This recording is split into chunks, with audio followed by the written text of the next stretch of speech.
All right, guys, there it is. It's back. It's at my shop with parts all in the back, been torn apart.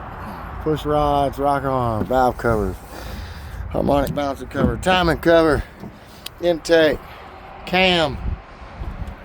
Yeah, everything. I had to load all that shit up. But yeah, she's back.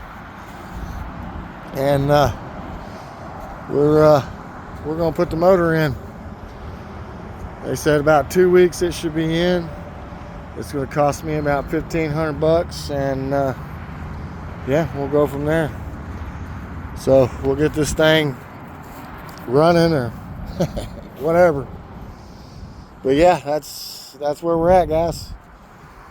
So